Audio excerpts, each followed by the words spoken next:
Everyone, welcome along to this Women's Matrix podcast as part of the Materials Matrix. We're here to talk about inspirational careers today. That's the theme of the month over on the Materials Matrix this month. My name's Kimberley Walley. I'm a director of an engineering consultancy called AEON Engineering. And having taken an unconventional route into science and engineering, I'm passionate about empowering other women in STEM. So today, I have a very, very special guest I'm excited to talk to. This is Lis Gallant, and she is a volcanologist. So, Liz, tell me all about your career and how you've ended up in this amazing, exciting role. So yeah, I am a volcanologist, and that's a person who studies volcanoes. Um, I happen to study active lava flows. That's my specialty. Some of my colleagues study like tiny little minerals. Other people do gases, but lava flows and hazards are the things that I specialize in. And my path to this career was highly unconventional. That's good. I, That's what I like. Oh yeah, so I actually did not start off as a STEM major at all.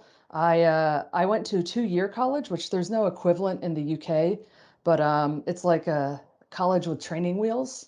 Right. And then I started off there because I didn't know what I wanted to do, and then I transferred to a 4-year college, and I studied graphic design. Wow. Very non-STEM like, and so I got a full 4-year degree in graphic design. I worked in industry. I loathed every second of it, but and so after like enough kind of depressing, meetings with clients and things like this is not for me, I decided to go back to school to become an earth science teacher. And actually, before I became a graphic designer, I did 1 semester as a biomedical engineer too. So it was Wow. biomedical engineer, graphic designer. Then I was like earth science teacher. I like rocks. I like nature. That sounds great. And I was really fortunate when I was doing the last bits of my graphic design degree. I lived in New Zealand. I decided to do like a final semester living abroad because I went to university like right where I went to high school. And that was a pretty socially untenable situation. So I wanted 1 semester of freedom outside of that landscape. And like there was a girl who was playing rugby. She was a volcanologist. It sounded like such a fake career. Like people, nobody's a volcanologist. There's like 2 women in a movie somewhere and Yeah. like Dante's Peak. Like Yeah. those are Pierce those are Brosnan's not. running around somewhere.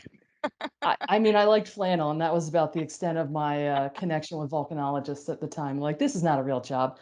Apparently, though, it was. And so when I went back to university to become a science teacher, my first ever like lab, my introductory lab instructor, she's like, I study volcanoes. I need some researchers to help me with some projects. I was like, that sounds great. I know exactly 2 volcanologists now. I was still kind of convinced it was a fake job at the point. But I ended up doing research in El Salvador, and I got to do a lot of traveling as a result. And it kind of started flourishing into a career. And so that was my second bachelor's degree. I applied for grad school and didn't get into any programs. And like through my application into the ether, the dude from the Hawaiian Volcano Observatory called me back, asked me like, "Oh, you want to come to Hawaii, do some research?"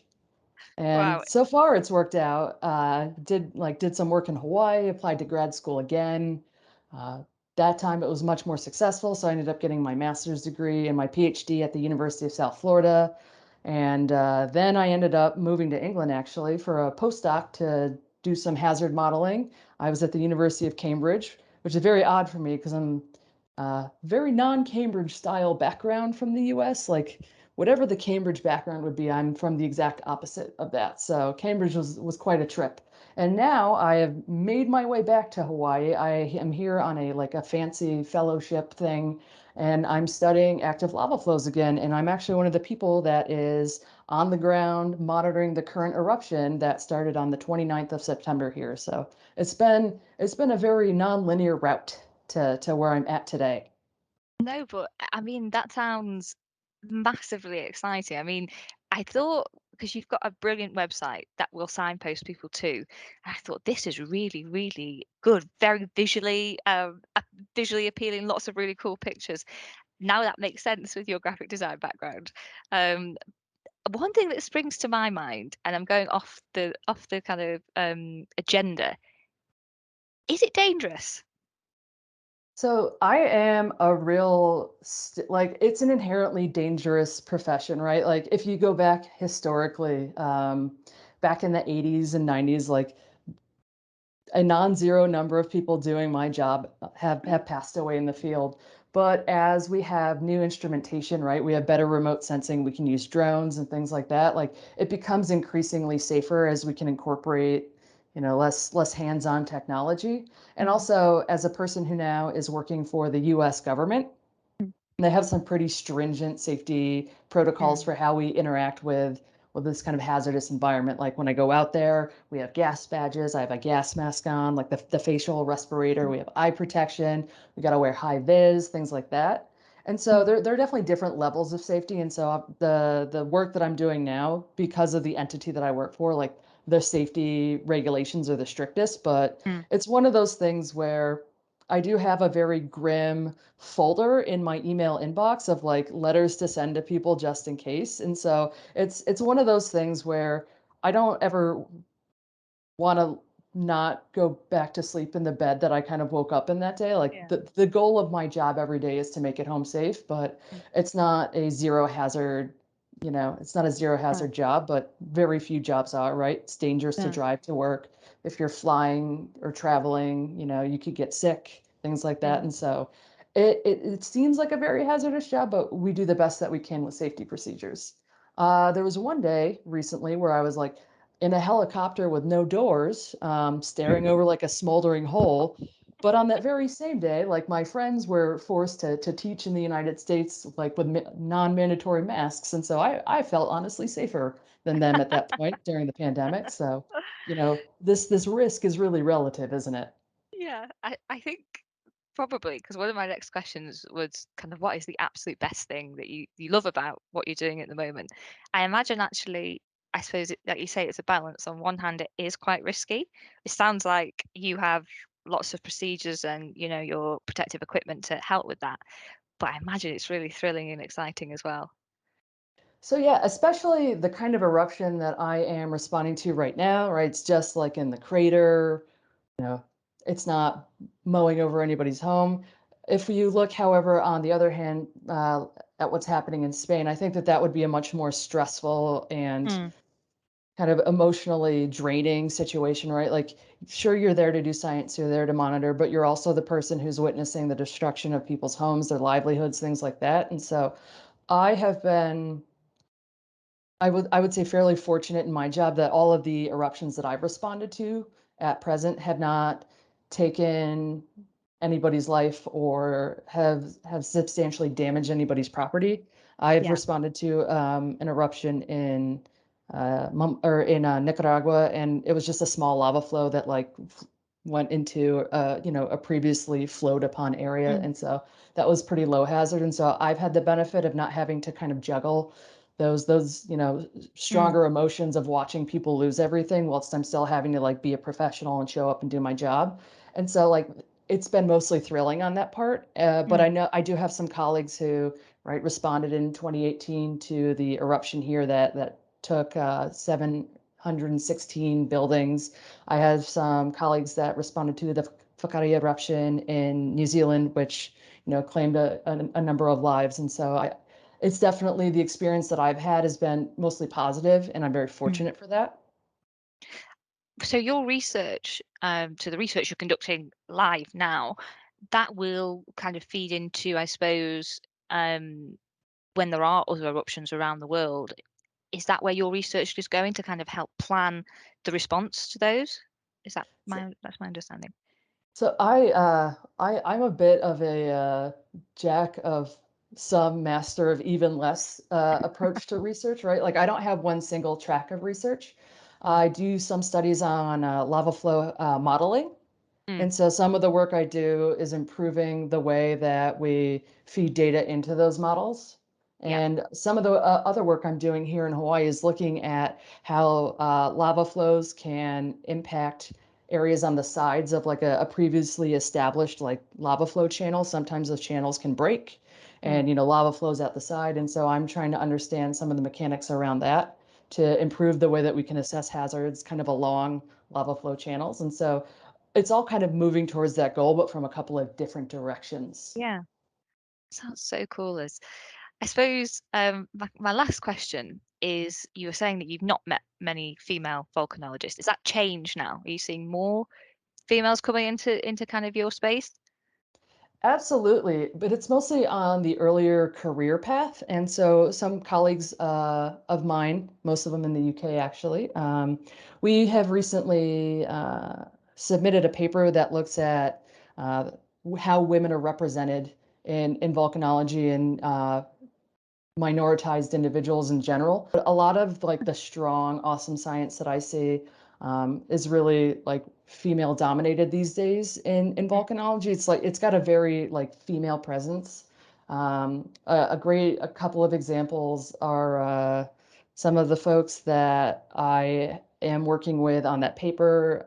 Jasmine Scarlett, she's in the UK. She's pretty fantastic. She does social, like the social interaction of people with their hazards. Janine Kavanaugh, she's in the UK as well. She's like a mid-career researcher now, but she does a lot of studies on how like what happens in the subsurface. And there are still like a few like really powerhouse ladies from who are in like the later stages of their career, kind of killing it too. Great example is the woman who was the scientist in charge during the 2018 eruption at Kilauea. Her name is Tina Neal, and she has like a master class in how to manage hazards. And so there've been a lot of really positive people to look up to in the science, and some of them are peers and some of them came before me. But I've definitely met more than two, volcano researchers since the first two that I met. That's brilliant. That's so good to hear. And I think anyone listening to this podcast, that is our beacon of hope, I suppose, that there are so many great women that are leading the way. What tips would you give anybody who's thinking, this sounds like something I would like to do? How would someone get started if they've not perhaps done a geology degree, or I don't know, where would you start? One of the things that I think is that just makes the geosciences the best is the fact that you can come in from any specialty or skill set.